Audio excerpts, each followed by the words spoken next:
Good morning, everyone. I am Bishop Bonnie Radden, the senior pastor of Refiners Fire Fellowship United Church of Christ, as well as the West Coast Regional Bishop to the Fellowship of Affirming Ministries under our prelate bishop, Bishop Yvette Flender.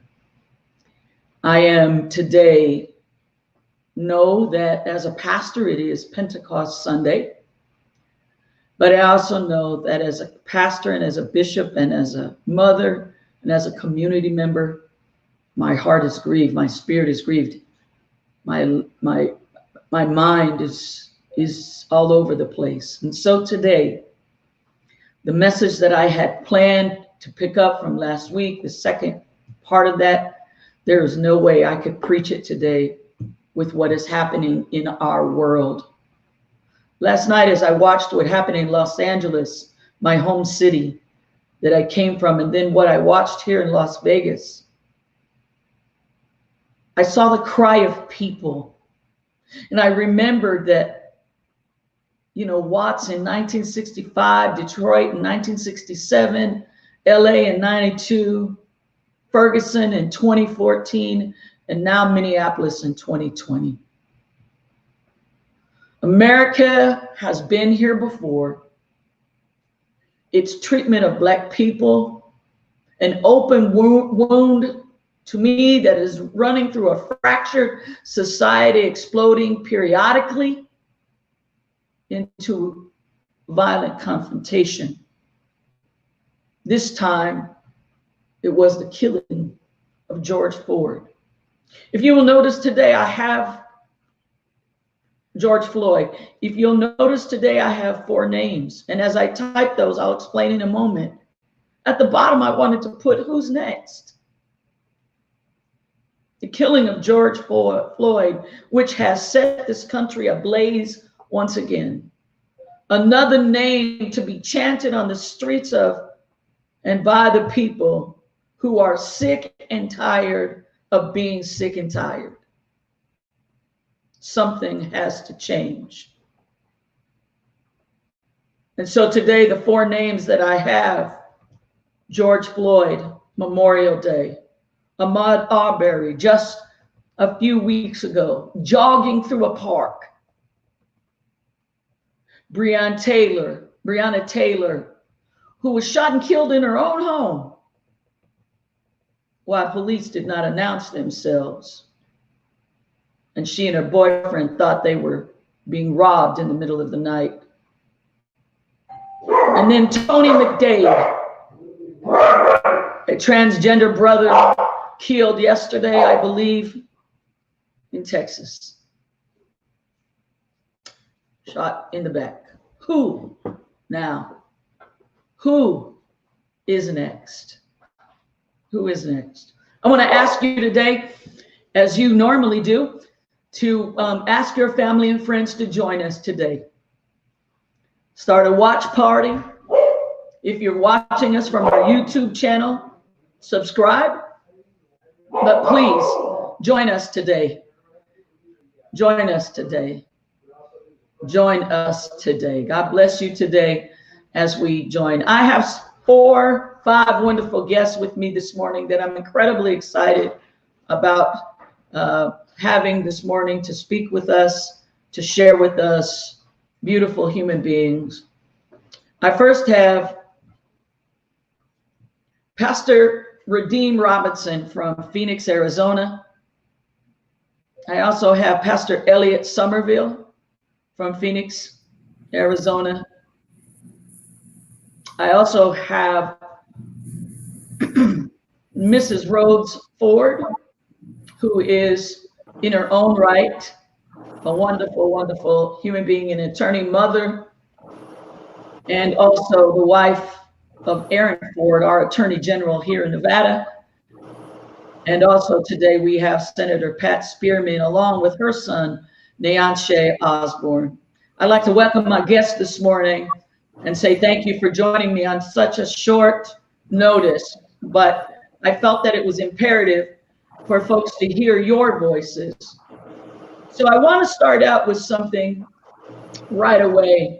And I'm going to point this first off to Senator Spearman. And so yesterday, Dr. Warren Stewart, the senior pastor of First Institutional Baptist Church here, had a gathering of pastors. Unfortunately, as many of you know, I'm battling breast cancer and felt that it would not be wise for my own immune system and others to be in a larger gathering. But he made a statement here in Las Vegas, and I quote him. He said this, Senator Spearman: "Systemic racism has been the cancer of this nation for 400 years, even before we became a nation and until people were in power. And until people in power and governmental leaders and those in powers that recognize it as what it is, this systemic racism, and confess it as the sin that it is, and repent and turn from that sin." Senator, what are your feelings around the fact that his statement was systemic racism is the cancer of this nation? Well, I think he's correct. Matter of fact, I mean, I know he's correct. I remember as a little girl, I remember going to Nashville, Tennessee for the first time with my mom on a bus, and she had made some chicken and potato salad and, you know, something so we wouldn't have to get off the bus to stop and eat. But by the time we got to Nashville from Columbus, I was really thirsty. So I went inside the bus station. I asked her, "Can I go get some water?" She said, "Yes." I'm getting ready to walk into the bus station, and I see a white guy go past one of the water fountains, and he spits in it. And I was like, "Ugh!" So I think I'm 7 years old, so I don't want to drink out of that one. So I walked in and went over to the other one, and just as I got ready to put my head down, my mom grabbed me in the back of my collar and just pulled me back, and she said, "What are you trying to do? Are you trying to get killed?" And I'm like, no. And I'm thinking, what's the matter? What's the matter? What I didn't realize at the time was that this was 1962, and it was shortly after Emmett Till in the South. So I think I'm 7 years old. Seven. Yeah. And so that was my first experience with, and she pointed to a sign. She said, "You see that sign there?" And I mean, I'm doing phonics. So I said, colo red. She said, "No, colored." I said, "What does that mean?" She said, "That's what we are." And I said, "Everybody's colored." She said, "No, that's what we are. Whenever you see that sign, that's where you have to go. You cannot go to the other one." And she was shaking. She was just shaking. And I couldn't imagine, you know, why she was shaking, but she was afraid that had I done that, I was going to get killed. So when you talk about systemic racism, yes, it is a cancer that's been with us for far too long. And I will tell you the truth, as an elected official, I've tried to do my very best at every turn to make sure that I'm stamping that out, because I always remember, and I can hear the terror in my mother's voice, and I can feel her still shaking. And we got out of there really quickly, and we went over to the side of the bus station, and I saw her keep looking around. And what she told me later was she was trying to make sure that nobody saw me almost drink out of that white water fountain. Systemic racism is here, and unless we stand up and call it what it is. Bishop, I want to thank you, because as a white woman, you walk into rooms and you automatically have privilege. No one's going to ask you anything because you're a white woman. But when you stop and you think about African Americans, especially African Americans, you think about that. We walk into a room and it's automatically assumed, you know, if it's a woman, they must be a prostitute. If it's a guy, it must be a gangbanger. So yeah, it's here. And the laws and things that we try to put on the books and talk about equality and equity, I am committed to that, because at 7 years old, I realized that my mother thought I almost was another Emmett Till. Wow. Unbelievable. And yet ever so true. I'll share a story after a while. Pastor Redeem, the last few days, my heart has broken. As the West Coast Regional Bishop to the Fellowship, Pastor Redeem is now applied and wanted to be a part of the Fellowship of Affirming Ministries. As a pastor, and normally I would be out there, but of course, again, I go back to where I am today in my own diagnosis. I can't begin to tell you the fear that was in my heart as we watched you live, trying to bring calm and trying to help on the front lines in Phoenix. I'm wondering if you could please share with those who are watching with us this morning about why you felt like you needed to be on those front lines, what it was like, and what did you experience? So once again, thank you for having me on live this morning. One of the reasons why us as ministers need to be on the front lines, especially here in Phoenix, Arizona. Phoenix Police Department is one of the most deadliest police forces in the country.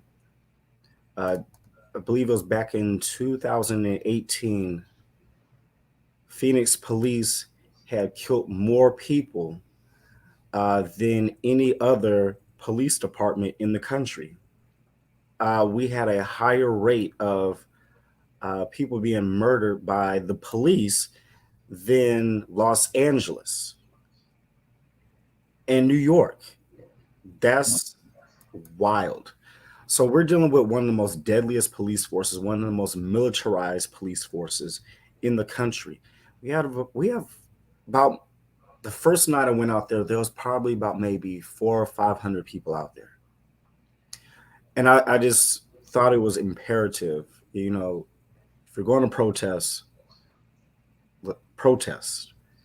But I want you all to be safe from the police.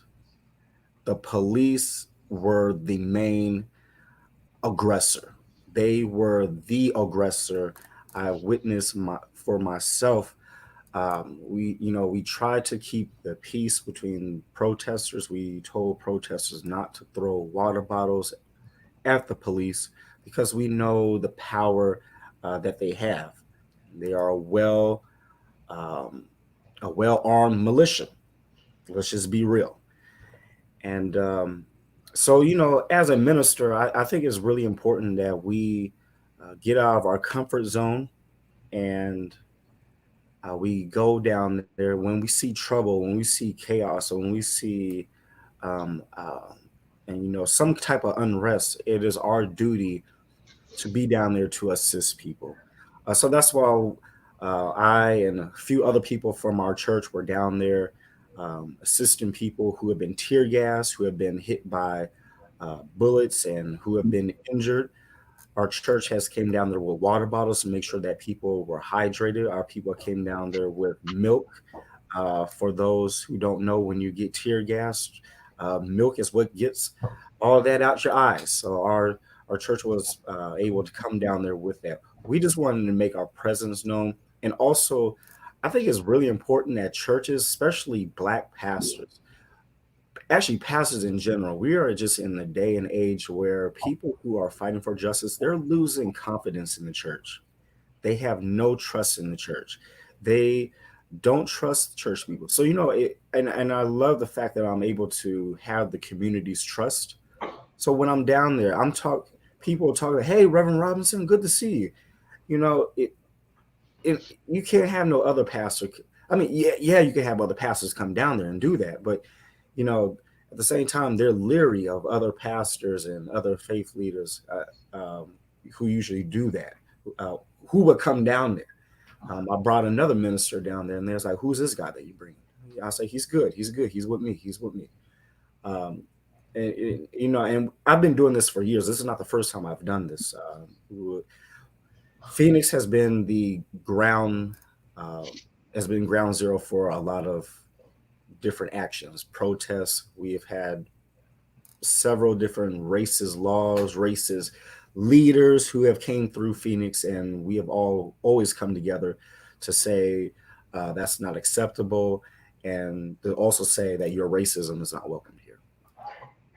Thank you, Radine.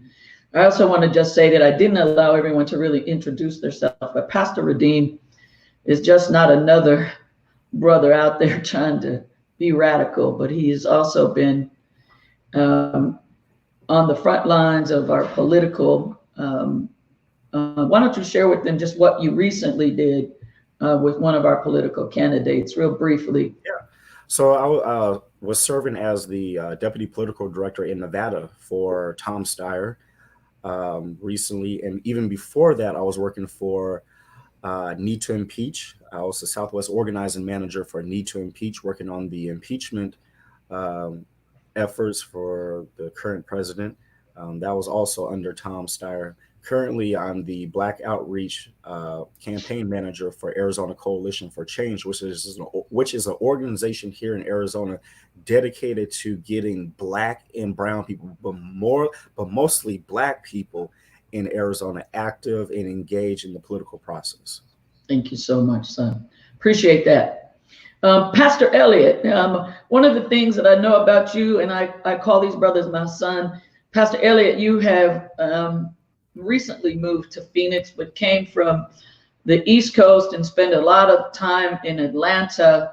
I'm wondering if you can just share with us some of your feelings over the last few days as an African American male. Thank you so much, Bishop. And the sentiments of appreciation are definitely warranted. Thank you so much for having me on this morning.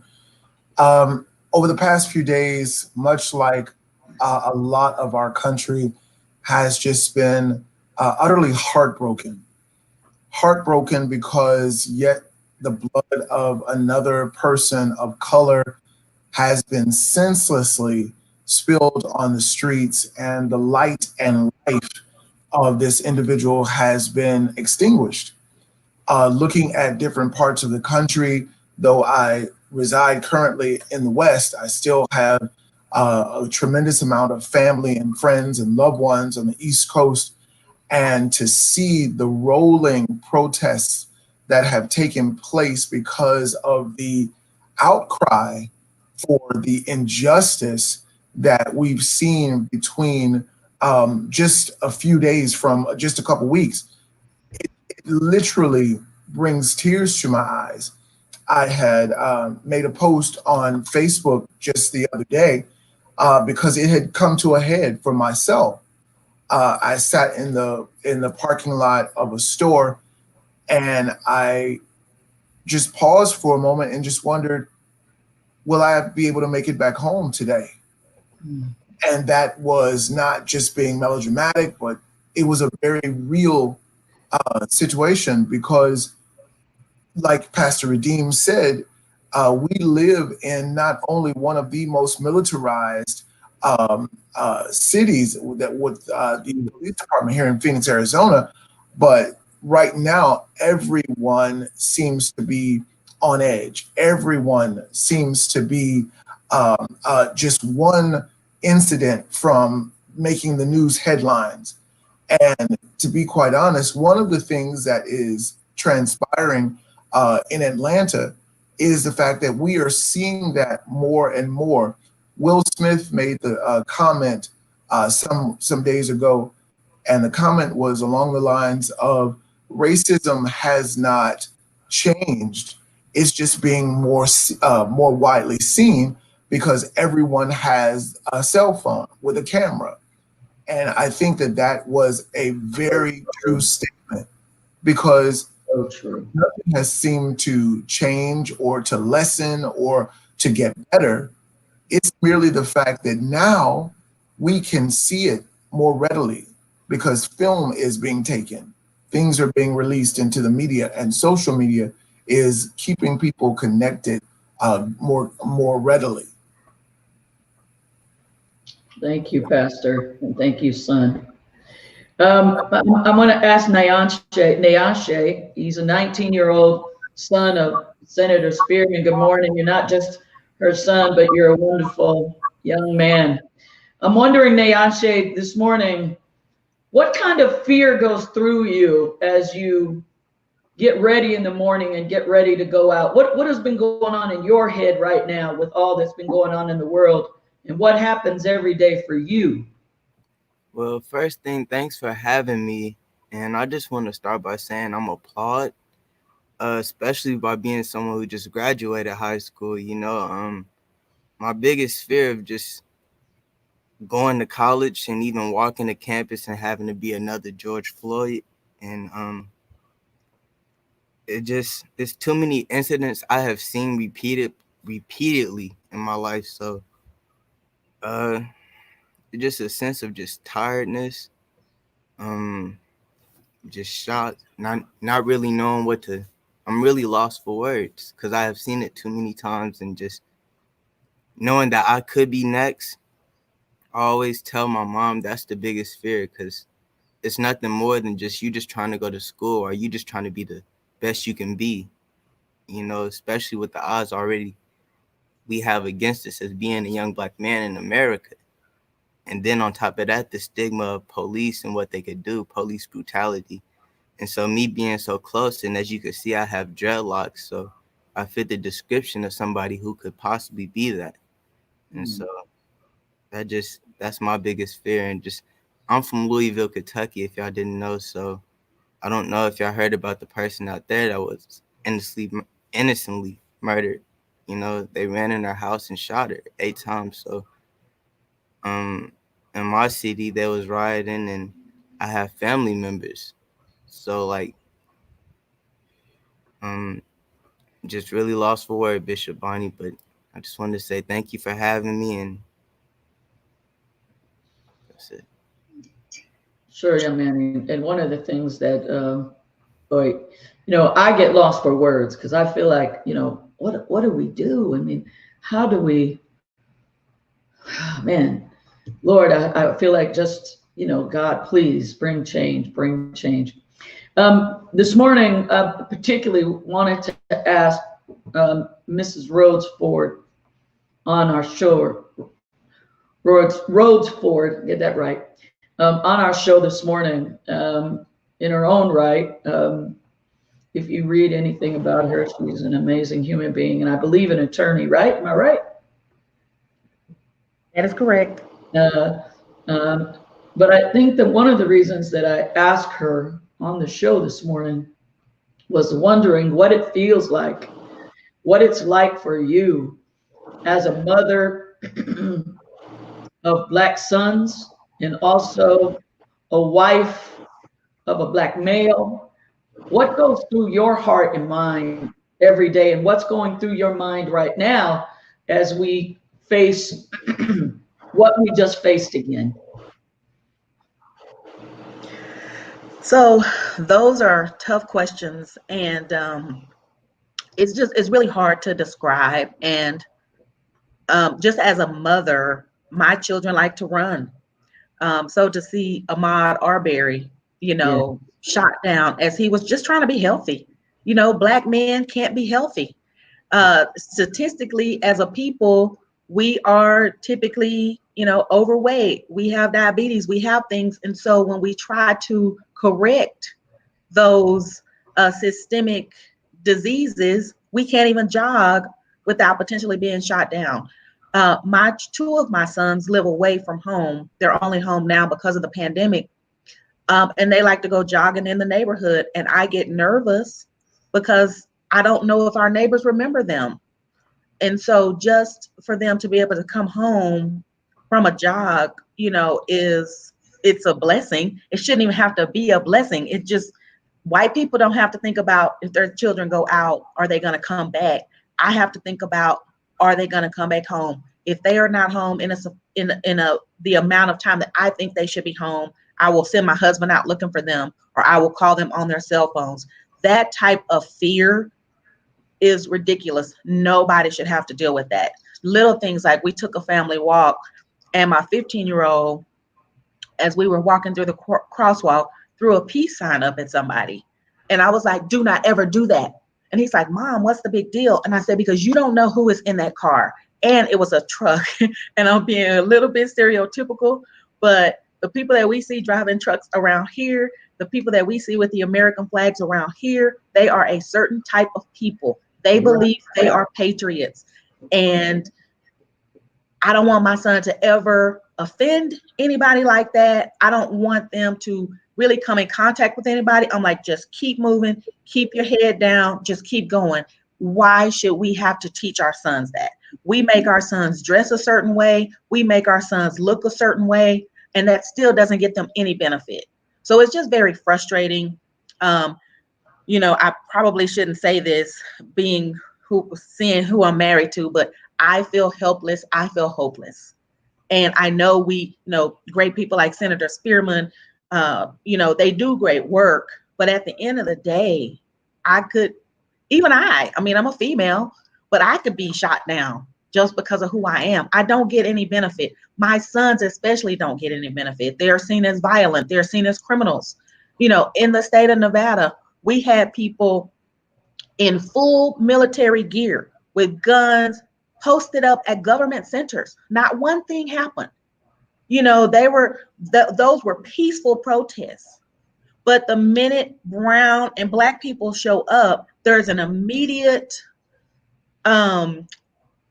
sense of we're going to do something bad. And so we never get the benefit. And that is very frustrating. And it literally, has often brought me to tears. I'm going to stop now because I will go on a rant forever, but it is just very frustrating. And no one can ever know the fear that a Black mother has as she sends her children out into the world. Correct. I can't even imagine. I want to make a comment off of what you just said about the protests. And I don't know how many of you saw this, but this week, I believe it was on CNN, they were interviewing a young Hispanic female who owned one of the nightclubs, several of the nightclubs in the area where George Floyd was murdered. In fact, George Floyd worked for her, and the police officer that was arrested recently, the police officer who had his knee in the neck of George Floyd worked for her. And the CNN, and if it's not CNN, I apologize, but the individual who was interviewing her was asking her what he was like. And so she said that many of the nights, one of the clubs that she has mostly Hispanic and, Spanish type of dancing and music, if you will. These were her words, not mine. And one of the things that they asked her what he was like. And she said it was unbelievable in some ways to her, that he would, if there was some ruckus or something with anyone else, say Hispanic or white, he just handled it. But when an African-American on the nights, she said they would have, like an R&B night or something. And on those nights when the club was predominantly African-American individuals, when something went wrong, she said it never made sense to her, because she said she would go downstairs, so there must be 2 floors, and she would see that he now has called for 5, 6, 7 cars as a backup for a situation with one person, but never did that on any other ethnic individual. Let that sit in. Why? Why is all of this? Last week, many of you know that I'm engaged to an African-American, and I was married to an African-American for almost 30 years. And last week we were in a Walmart store, and I guarantee you what happened to us because my fiance was with me. But we had 2 large baskets. I like to go through the self-check line. I don't know why. It's just me. I feel like I can get done quicker, and more so, okay, y'all, I'm gonna just be a little OCD, but I can put everything in the bags the way I want it. So when it comes home, I can put it. Anyway, one of the checker ladies, I guess, who's a supervisor there, comes over, and literally I could feel her breath on us, watching every movement that we were making. And I asked her, what is it that she thinks she's doing? To which at that moment, she got somebody else. And we felt like we were just corralled in. And nobody else, it wasn't happening to anyone else in the checkouts, and they had large baskets as well. And my fiance went and spoke to the manager, who said, well, that wasn't happening. But I guarantee you, and I'm going to be real right here, that happened for one reason and one reason only. And that's because of my African-American fiance. Now, y'all can call me crazy, whatever you want to do. But it was racial profiling, exactly. And I've lived long enough. I've lived 61 years, almost 62. So I know the difference. I know the privilege that happens. Or if I was there by myself, that would not have happened. So I get all the things that you are saying. Senator Spearman, let's come back to you for a moment. You have a 19-year-old son. He said to you, he has dreadlocks. He fears about even going to college. What are your feelings as a mother, first off, and then as a legislative person about, what's next for us and what's next for your son? So I have to tell you that I'm always on him about telling me where you're going. Tell me exactly where you're going, and let me know when you get there. I need to know who you're hanging out with. I need to know all those things. The reason I need to do that is because if anything is ever said, I need to be able to say with assurance, no, he was not there, and no, he was not with that person. No, he does not know that person. And it's almost like as a veteran, it really feels like getting ready for combat. That's the stress. It feels like getting ready for combat because, when I was a company commander and we were getting ready to go into a situation in Cuba, and there were certain things that you had to do, and there was an adrenaline that was flowing, and looking after all of my troops and wondering, or which ones of these, how many will I be able to bring back? And how many will I have to call their family members? And that's what it feels like. It feels like every day feels like getting ready for combat. And I want to say something about what Miss Rose Ford said. When I was in my military police basic training, there were 7 women who were branched directly into the military police corps, combat support. That year, we were the first class for that to happen to. And out of the 7, I thought I was the only African American, only to find out 12 years later that there were 2 of us and the other one could pass, and she did. Wow. So there was no benefit for her to admit she was Black. And after seeing the way that I was treated, I'm pretty sure she figured she made the right decision. So it is my Blackness. Never mind that I was a distinguished military graduate. Never mind that I was, among the top 10% of my class. Never mind any of that. Never mind that I graduated with a 3.5. None of that made any difference. I was a Black woman. And so as a legislator, I'm always looking for ways to say, how can we improve the laws and how can we make sure that these things don't happen again? And I just want to say this. The first thing that I think needs to happen after November the 3rd, when we change out this person whose tweets and whose he's saying, is inciting people to do the wrong thing. The first thing I think we need to have a national standard for apprehending people, a national standard. Mm-hmm. We need to have a national standard for use of lethal force. And I also want to address the fact that some people say, well, this was something that police are taught to do. No, it is not.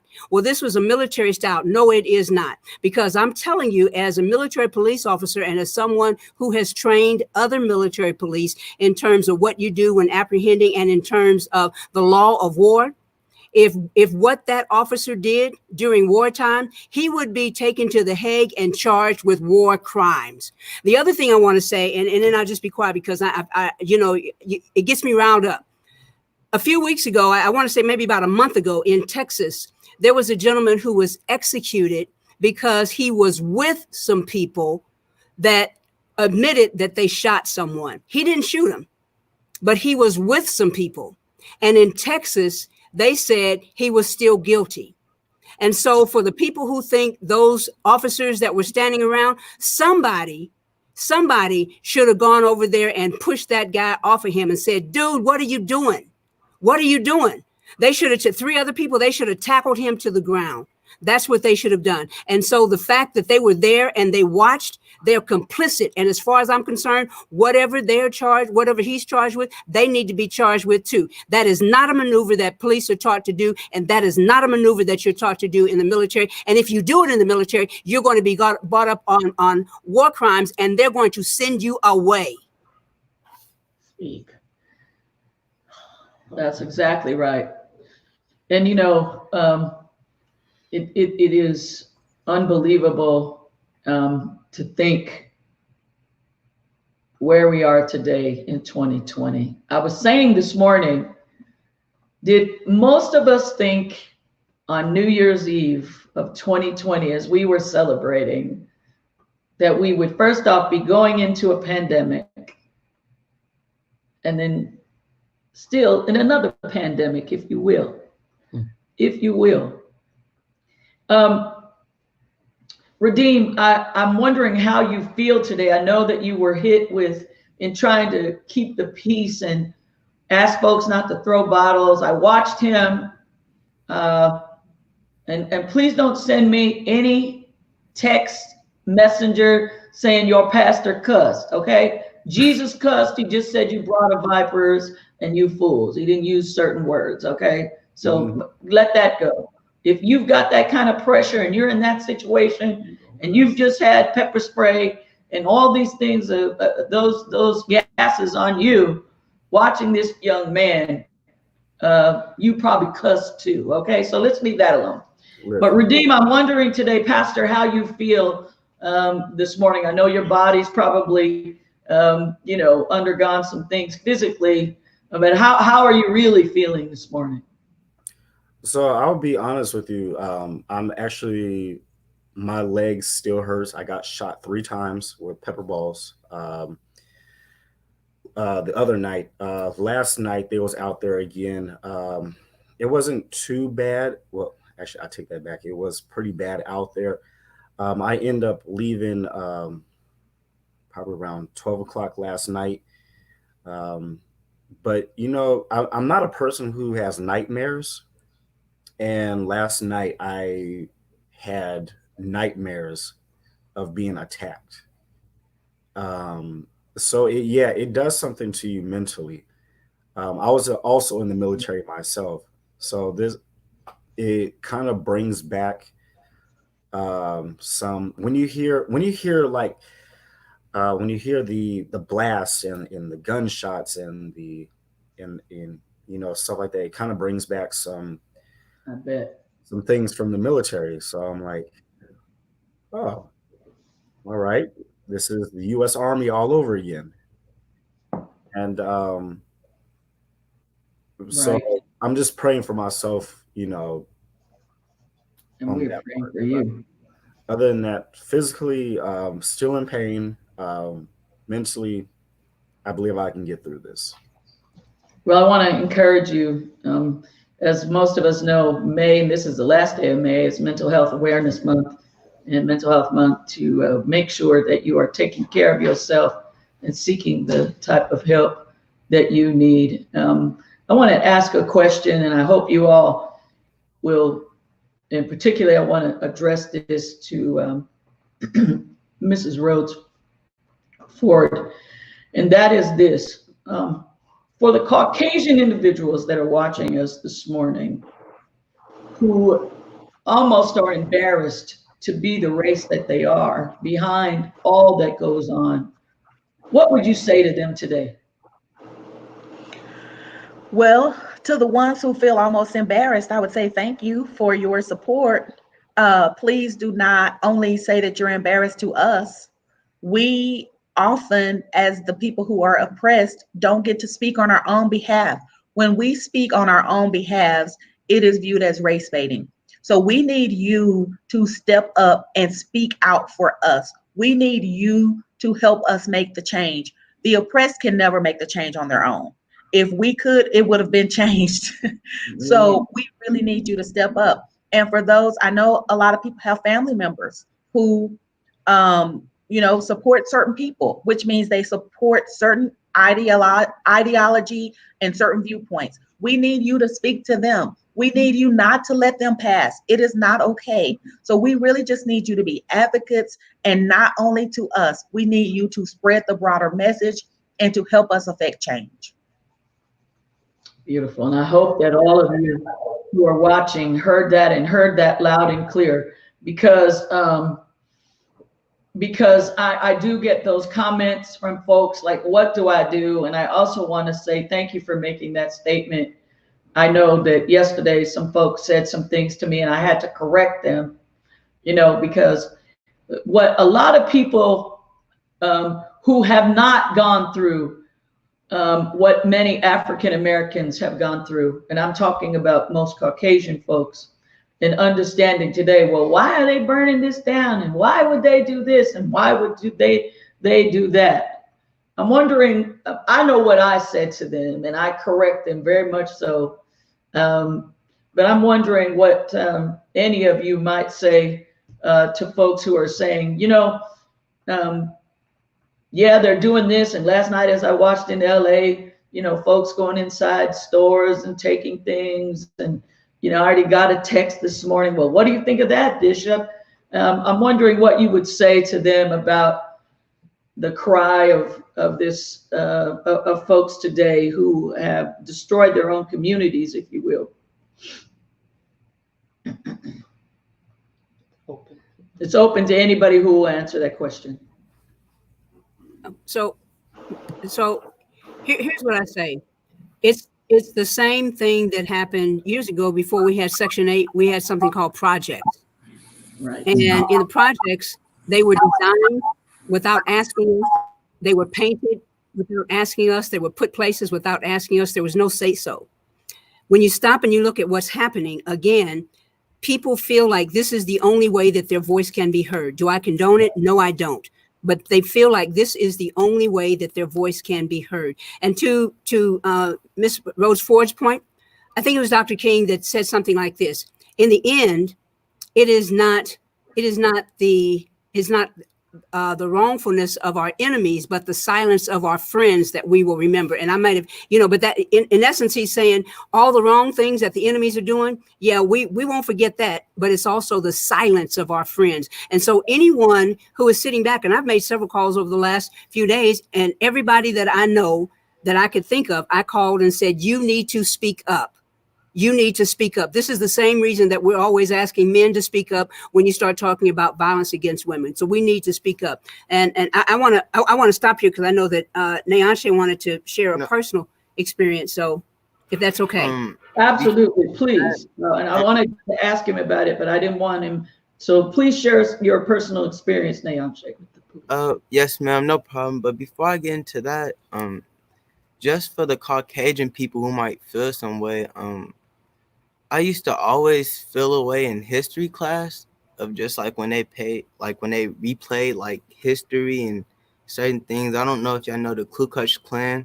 I was raised in Louisville, Kentucky. It was started in Indiana, right across the bridge. And I remember a lot of older folks in the 90s used to tell me how their parents and how they seen them would just come on horses and just throw fire into their houses and burn their houses, make them run out. And as we see now, the rioting and Caucasian people, some of them don't even feel the same way that the dude that did it did. So what I'm trying to say is that at the end that we might not be expressing ourselves the right way, but time repeats itself.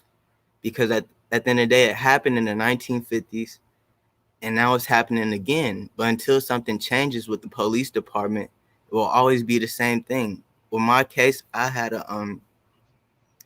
a situation where I had to dealt with a Hispanic officer, and I was always respectful. I did everything I had to, and just overcoming just the things of being a Black male and wrongfully convicted.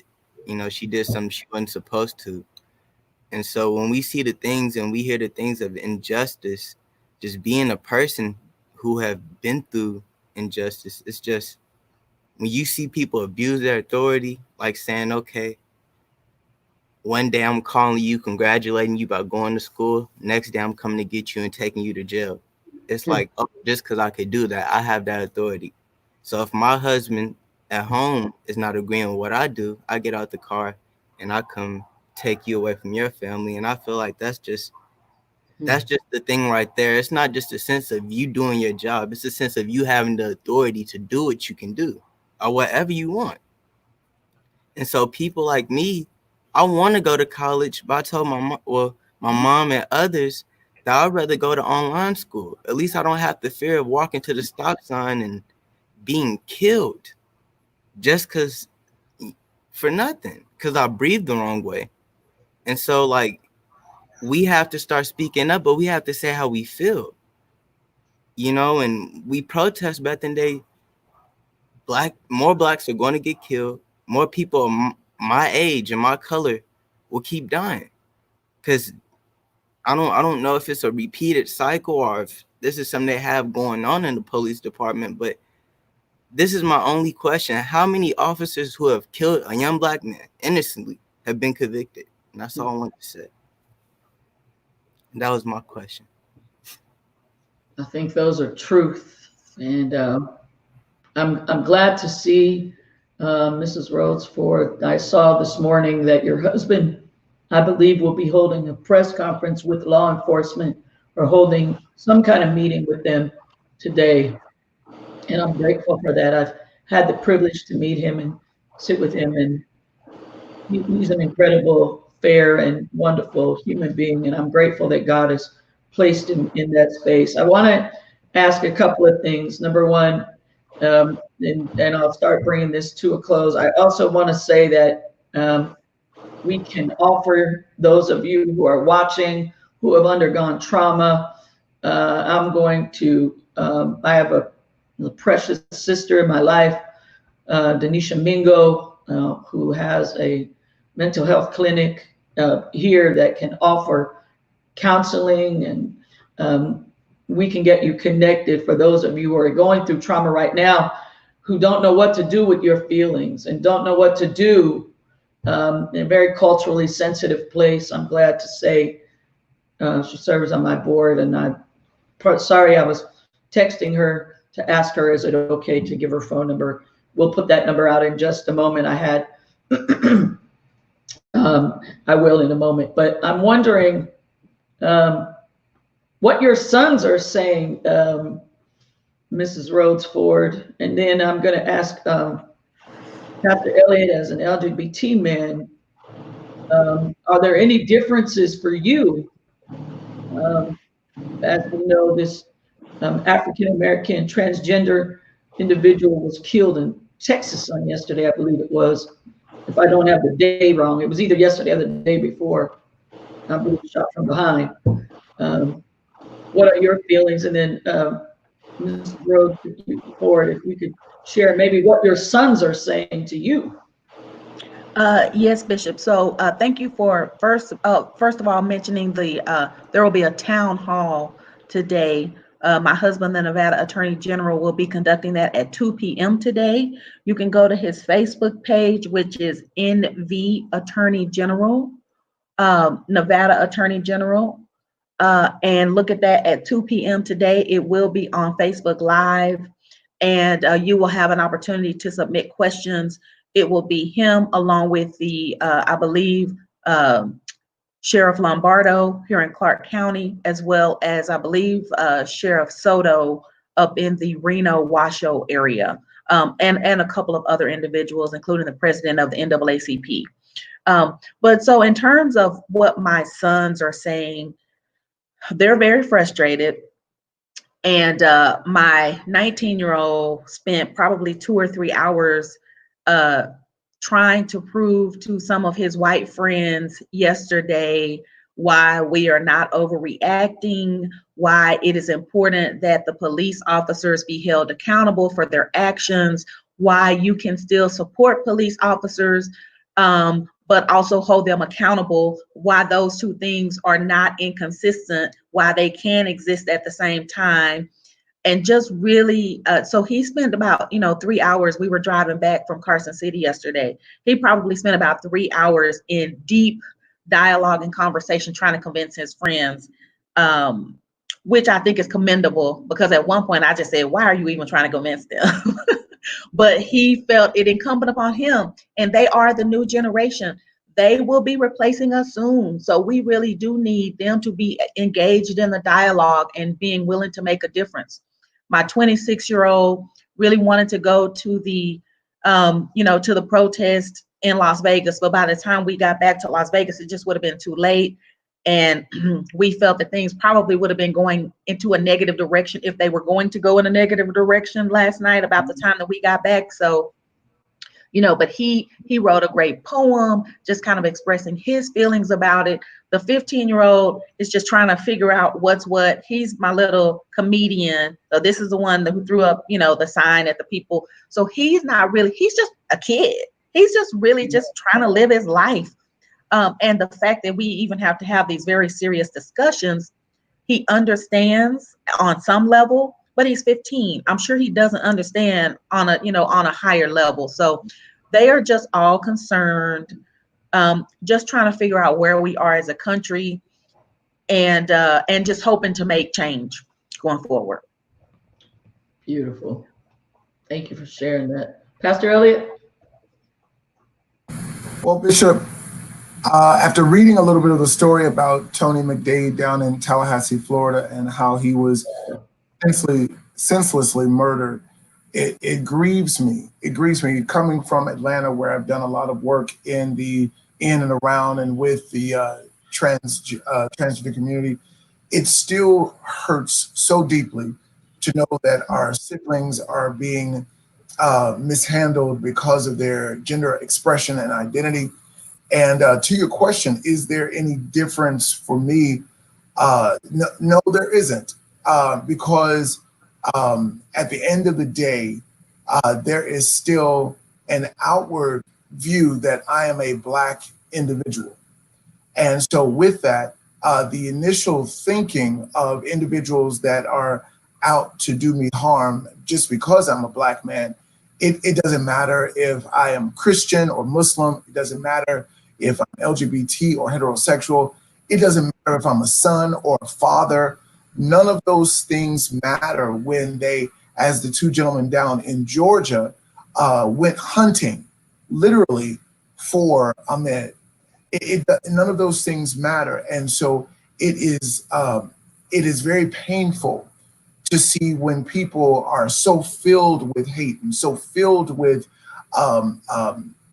evil, if you will, that none of those things matter. All they want is more blood. And I think that what we're experiencing, to Senator Spearman's point, what we're experiencing in LA and Atlanta and Chicago and here in Phoenix, Arizona, is the visceral response and outcry that people have stated that they will no longer be silent. And if it means stepping out and burning the entire thing down so that our voices are heard, not that we condone that, but if it means that this is the only way that we can, number one, be heard, number two, express the amount of rage that we have for generations from 1619 to 2020, then this is what has to happen, because, Bishop, it is literally a bubbling up of frustration and fear and tiredness. Bishop Vet Flunder, our presiding prelate, said on a telecast just this past week, she made mention that lynching is designed to strike fear and to bring, if you will, bring under control the individuals that are around. So lynchings were never done privately. Lynchings were never done in a corner. Lynchings were done in public places for spectacles. Right. So individuals that were onlookers could say, wow, if that can happen to George Floyd, certainly that can happen to Nayashe. If it can happen to Botham Jean, certainly it can happen to a Pastor Redeem Robinson.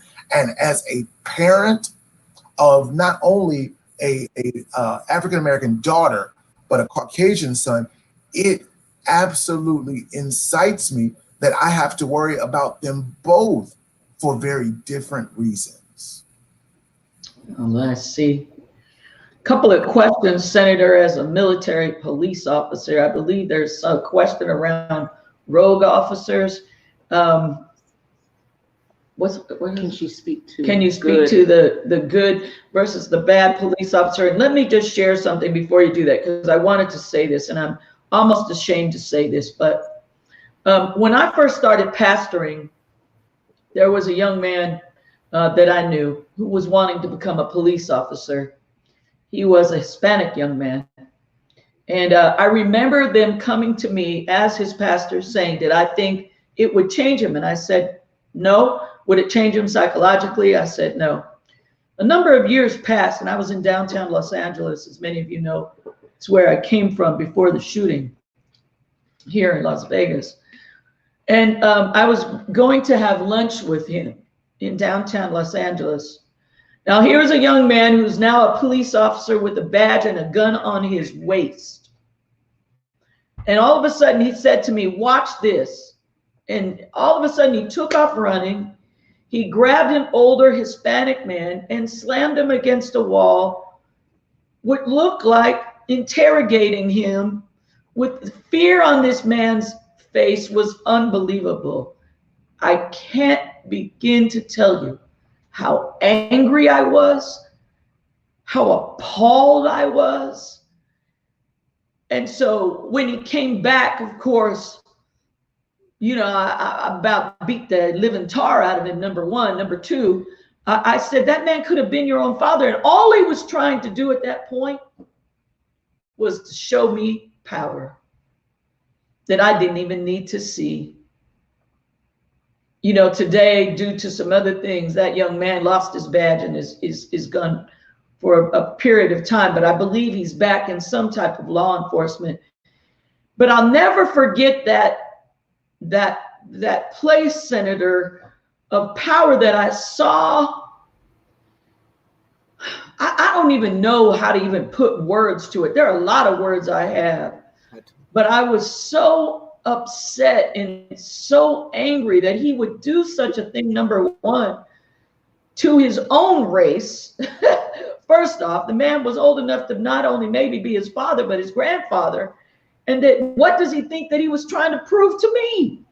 Yeah. Hey, Miss Bonnie. So, you know, there's this deal where we have, you know, police officers who not, and we're going to say this, I'm sure you'll say this, not all police officers are bad. So, you know, where is this balance, and where is this place where other police officers must have some kind of fear to say, you know, we're not all bad, but now we're in the shadow and the light. So I'm wondering if you could just address that for us. So there was a situation that happened when I was stationed in Korea. It was my very first duty station while I once was commissioned, and I had 4 of them were E6s, and 3 were E6s, 1 was an E5, and another was an E4, about to be an E5, about to get promoted. And they were in the club one Sunday night, and they started hurling all types of epithets and slanderous words towards the people who were in there.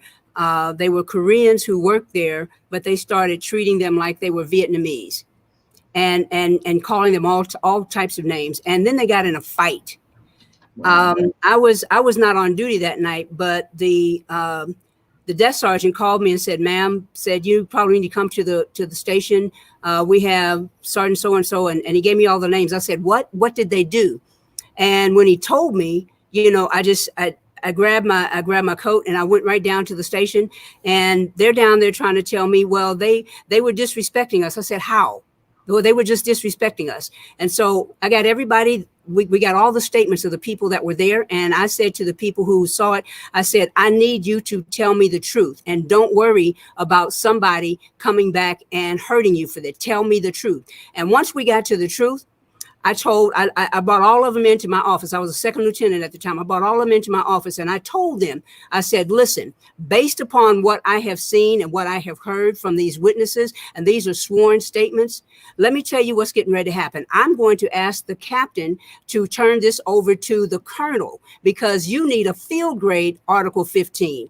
Okay. And I said, and my recommendation is going to be to take so much rank from you and so much money from you that your great grandkids are still going to be paying the price for your stupidity last night. And once I did that, every one of them were busted. Every one of them. And the colonel took 2 ranks. And so the E6 went down to an E4 and had that bad paper. That's what you do. That's what leadership looks like. That's what leadership looks like. And I used to always tell the people when I was patrol supervisor, I said, listen, if you see somebody that's doing something or saying something that you know is not BTB by the book, then it's your responsibility to stop them. Because if they complete whatever illegal action they are doing, and I find out about it, both of y'all are going down. That's what you do. Police officers have an obligation. It doesn't mean just being silent and supporting all of this stuff is not helpful because it's the bad ones who are making it worse for those who are good.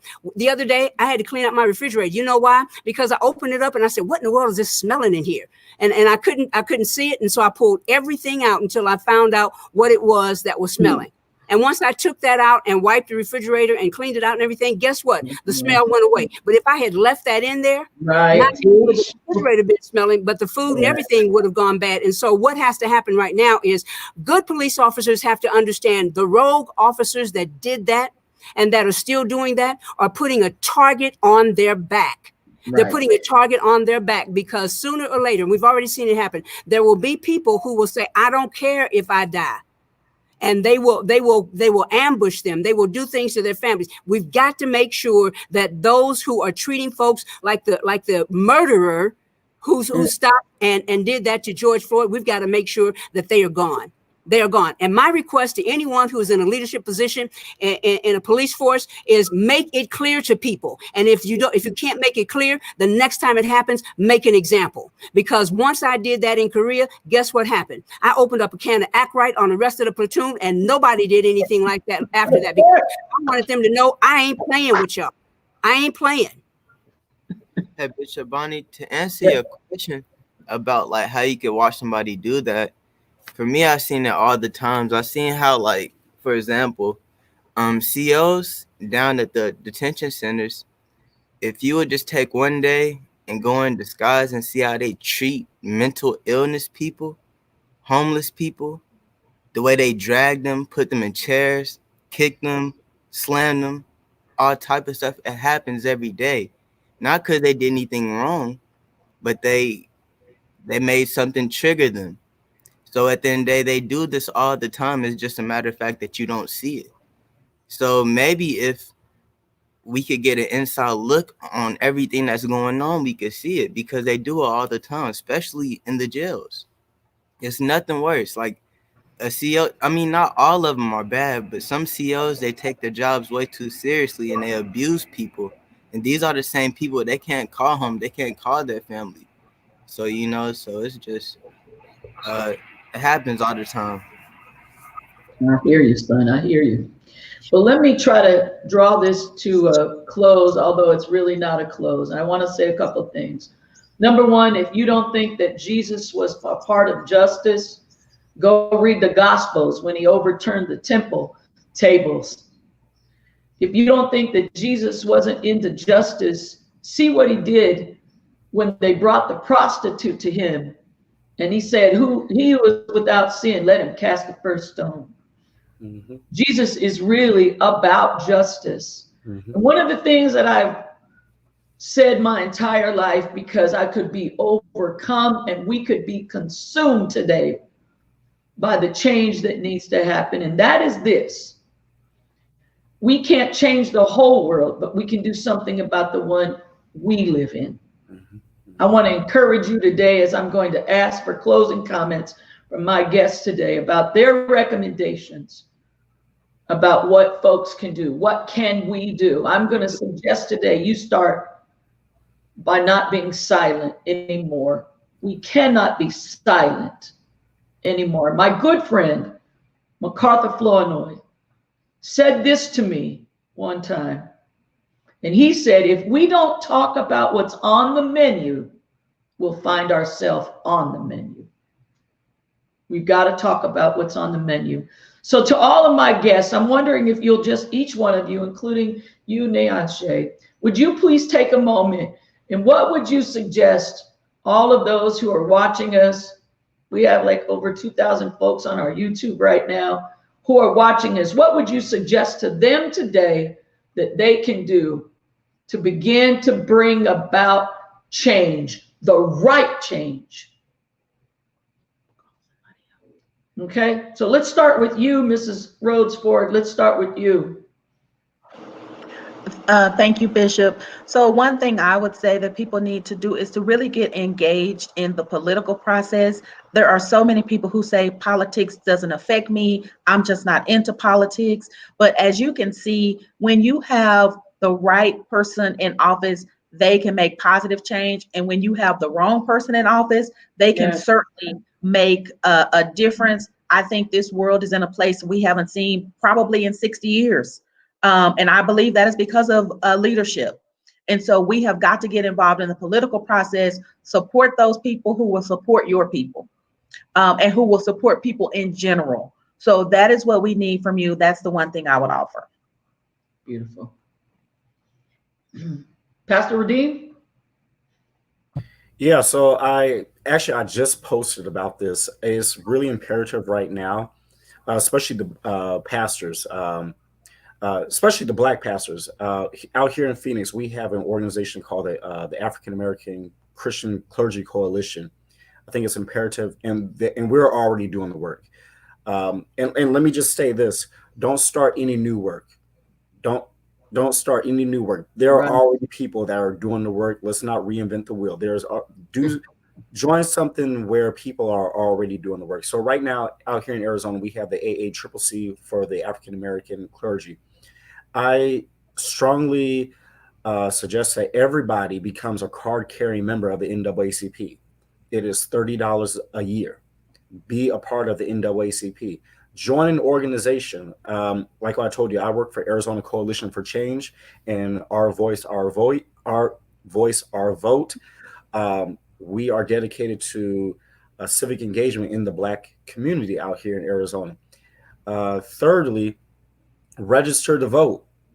You got to register to vote, especially if you're from Arizona and watching this. We have a very important county attorney race that's coming up. County attorneys they have prosecuting power. We've had a county attorney out here in Arizona, here in Maricopa County, who has not been prosecuting bad cops who've been committing crimes. That's a problem. And we have the opportunity to change that. So register to vote. Make sure you sign up for the permanent early voting list so you have your ballot mailed to you. That's where you can start. Wonderful. I want to just make a comment to the NAACP. Mm-hmm. I am a member of the NAACP. Mm-hmm. Everyone can be a part of the Everybody. $30 a year. That's exactly right. Pastor Elliott? Well, I certainly thank you for this time and for bringing this forum together, Bishop Bonnie. To echo Pastor Redeem, we have to be involved in the organizations that are doing the work. Of course, Ms. Rhodes Ford, thank you for your comment, because I think that it is absolutely imperative that we get under the wings of people like Senator Spearman that are representing us and representing us well, because the reason we're in this place now is due to the decay of good leadership. And so we have to find ourselves becoming a part of the process, not just on the negative side, but getting involved with voters' rights, getting involved in the political process, and actually sticking to and affecting change. So if there was one thing that I could leave with our viewers, is to definitely go and become a part of the political process that helps change. Amen. Neanshe, what would you say to folks? What can they do to help them make the world a better place for you and those coming behind you? First thing I say we should do is make sure we get more in tune on cops getting convicted.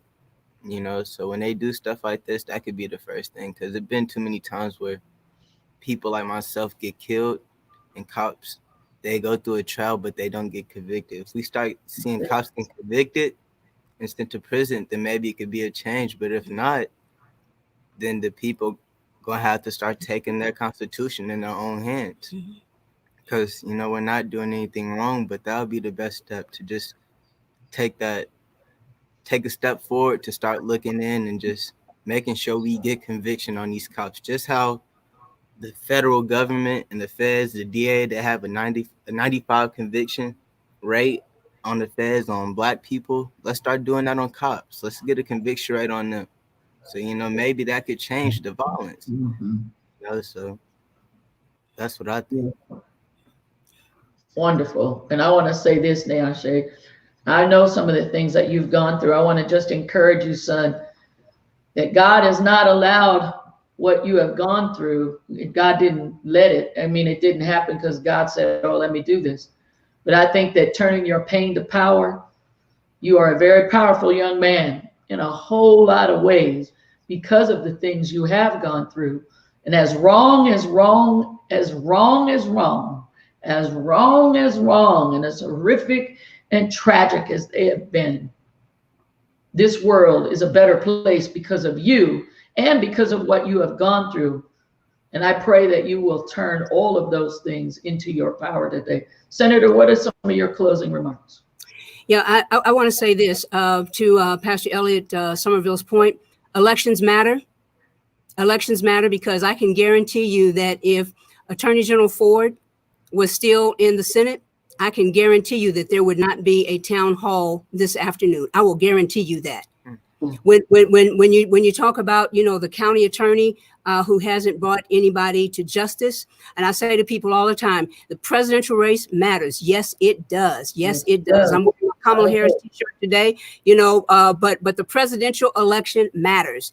But the other elections that matter in cases like this are the municipal elections. You must be involved to make sure that whoever the mayor is and the city council members, because those are the ones that hire the chiefs of police. Those are the ones that approve or not the personnel policies. Those are the ones who come down and, like I did in Korea, open up that can of act right and say, this ain't gonna happen.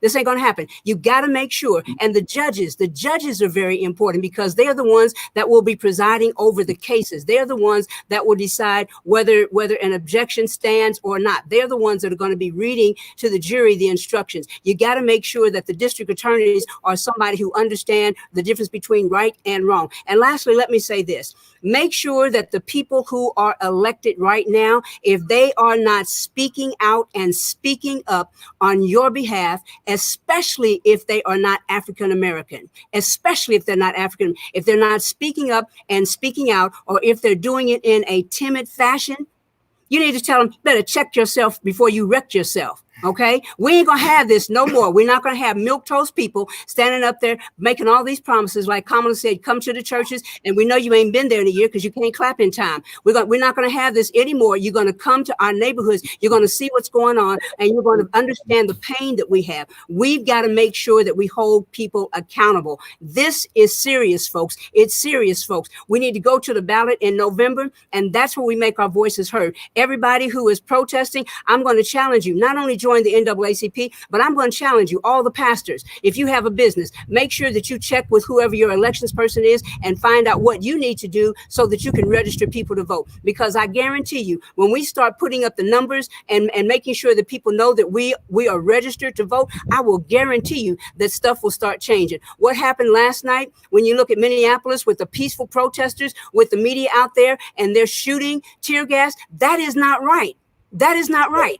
When you look and when you see police officers that are in riot gear and they're the ones that are starting, that is not right. That goes right back to the chief of police, that goes right back to the mayor of that city, that goes right back to the city council. And we've got to make sure that people are held accountable all the way up the chain. Elections matter. Remember that. When you go to the town hall at 2:00, I will guarantee you, if the person who was running against Attorney General Ford, if he had won, I will guarantee you that there would not be a town hall today. I will guarantee you that he would not be taking this serious. I would guarantee you, if we didn't have the governor that we have right now, that it would not be taken serious. I will guarantee you that if we didn't have the leadership in charge and the legislature, I will guarantee you that it would not be taken serious as it is. So elections matter. Amen. Amen, Senator. And I want to encourage everyone, again, make sure that you vote. Pastors, all pastors, I challenge you. I challenge you to make sure that your folks are registered to vote. I have someone in my own church that can register folks, and we say it all the time. Go see Elder Pam. She's got the paperwork, and we say it over and over and over again. Remember early voting? You should have gotten your ballot in the mail here in Nevada and Las Vegas. I know I had mine filling it out on yesterday. So make sure that you've got all of that. I want to say that as well. I also want to just thank everyone who joined me this morning. And I know that it was a little different, but I want to say this, it's imperative. It's imperative that we have these conversations. We've got to have these kind of conversations for a number of reasons. I want to encourage you this morning, if you're struggling and you need help, you feel depressed, there's a lot of emotions going on right now. I want to encourage you to contact Mingo Health Solutions, my precious friend and sister, Denisha Mingo. This is a beautiful place. I believe that her number is scrolling across the bottom right now. You can write it down. I could say it, but it's better for you to just write it down. And I want to thank Denisha for being in the back roads back over here and giving us the permission to utilize her. Also, if there's something that we can do, I'm a mental health professional as well. We can help you. I think that it's important that you get culturally sensitive people who can understand yourself.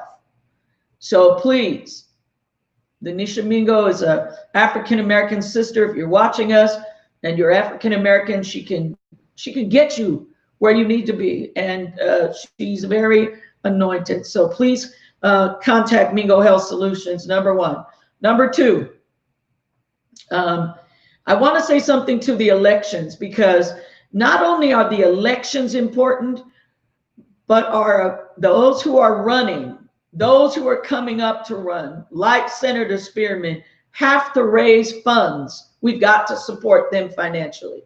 Number two, it's not just those, but it's also your local, superintendent of schools. Every opportunity that you get to vote as an American, please don't say, well, I can't make a change. Nothing's changing. I'm not going to vote. Please don't ever let those words come out of your mouth. That's where my rise up will come. When I turned 18 years old, I was so grateful that I could vote. Because you know what? It's sometimes one decision that can tip something to the side we need. So please, please, please. And if you also share that with your friends and your family. Again, I want to say this afternoon at 2 p.m., please join Attorney General Ford's Facebook Live session. You can go to his Facebook Live. Also, where else can they see it, Mrs. Rhodes Ford? It will be on his Facebook Live. They're going to put a link on there. And so it's going to be an actual Zoom meeting, but I think they're going to cast it as a webinar to the Facebook Live page at NV Attorney General. Beautiful. So we're grateful for that. Also, just making a little shift here in just a moment. We're going to, I want to speak the names of these in just a moment and say one last thing. Coming up, starting June 1st, it's Refiners Fire Fellowship's 24-year anniversary. 24 years ago, God spoke to my heart to start this church, and wow, 24 years, it's a long time. So we'll be having special guests throughout the month, speaking in special celebrations as well. Additionally, many of you know that I've been live every night on Facebook. I've had to pay attention to me. Many of you know that I'm undergoing radiation treatment for breast cancer, had surgery. And so I've decided that I needed to take care of me, and not for selfish reasons, but maybe it is selfish reasons, but I cannot be what God needs me to be if I run my body into the ground. So we will only be live on Thursday evenings through the month of June. Thursday evenings through the month of June. And then Sundays, of course. So please do that. Also, we can't continue to do this without your financial support. You can do that and give to this ministry via Givelify, Givelify. I believe they're running across the bottom as well. And also to Cash App. That Cash App is $ Bishop Bonnie. Bishop Bonnie. One of the things that I want to say is go back to the names of the individuals, and I want to share a personal story in closing. Oftentimes, it's the family members now that are hurting deeply, especially mothers. My daughter was murdered, and I say murdered, July 31st of 2010 by a local city council person in Southern California that decided to get in a car and drive drunk and hit and killed her. Now, the frustration part about it all for me was he got off. Why? Because there's a law in Southern California that if you get out of your car on the highway, which she had done, you can't get out of your car.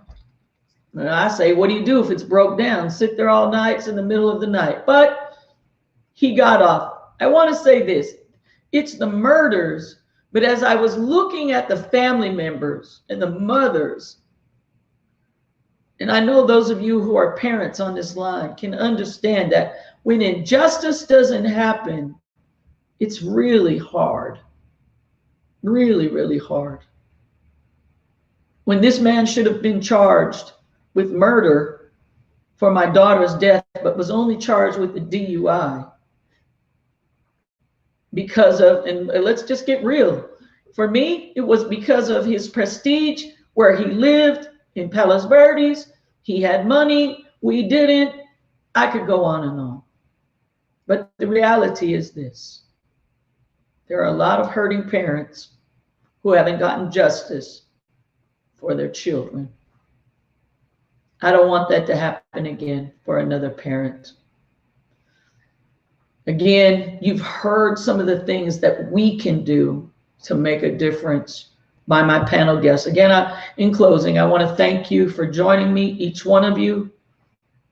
Thank you, Senator Spearman. Thank you, Nyashe. Thank you, Mrs. Rhodes Ford. Thank you, Pastor Redeem. Thank you, Pastor Elliott. Thank each of you. And I'd like to thank my fiance behind the scenes who's running our broadcast studio as well. In closing today, I'd like to take a moment of silence as I read the names of these 4 individuals in the last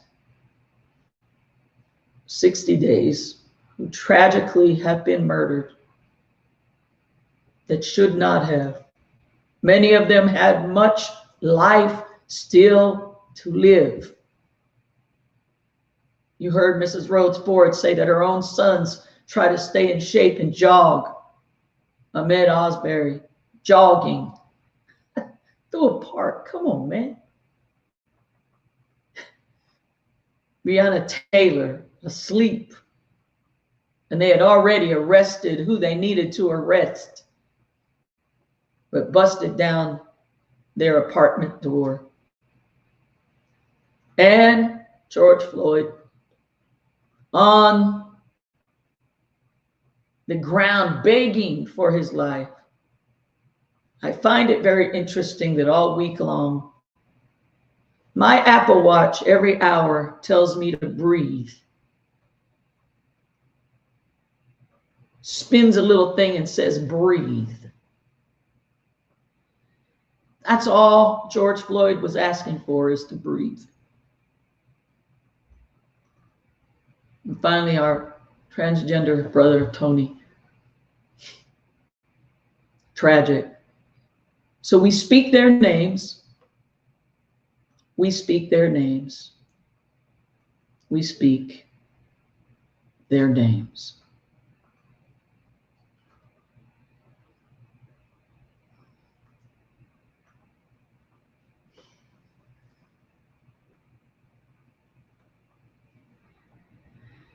God, thank you today for these incredible guests that you have allowed me the privilege to have today, to speak, God, truth to power.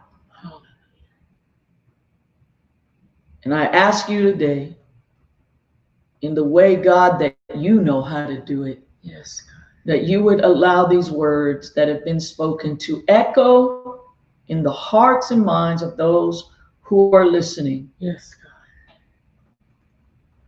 And that, God, not only will we see change, but we will be the change. I thank you now. In the name of Jesus, I pray and praise in all that is good, all that's right, all that's holy. Amen. And so it is in Ashe. Thank you again for joining us today. You can call us at 877-386-3806. All my guests stay online, but we'll see you who are joining us on Facebook Live and on our YouTube channel on Thursday.